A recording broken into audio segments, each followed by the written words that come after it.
nat na po nat na dam thei to lo ti ni addiction hi ara thak du khavelina attack da hi mo disease and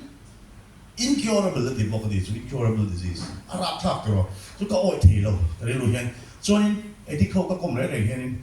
nat na hi chu lo ni ta se ma se dam thei to lo bok se dam chunga ka ve tu la ni do bok se an ti an down ne me mai ni Ngawlveina kha an hlau to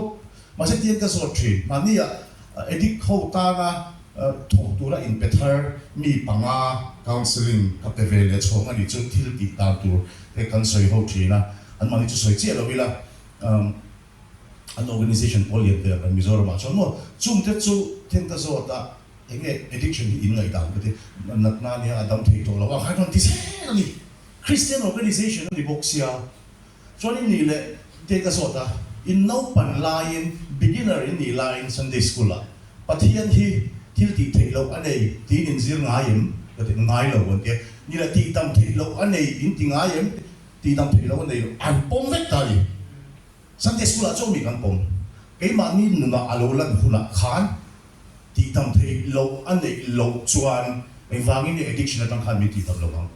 kan thi mem NGO wa ka soi se lo thalu tu local pui zel ro se ama erawh chu Pathian na hey lifelong disease anti hi chu addict theilo adam thi Pathian na dam na avok na vola ti dam kan to addiction at health na re re wi na depression anxiety fear atel isu a hian ti dam theilo nei lo kan rin chuan athil ti the na kan bu heta po nge kan soi de fak ka hilo mamo kan mani ka ringa ka in lo mani chon ba na po in kom ka cha khop mai eng mai ti ang zonga li boina in nei chuanin e kan nu phe hian chuanin a pek lo don te hian in nor lui thina chuan chuanin in kom te po a cha kom le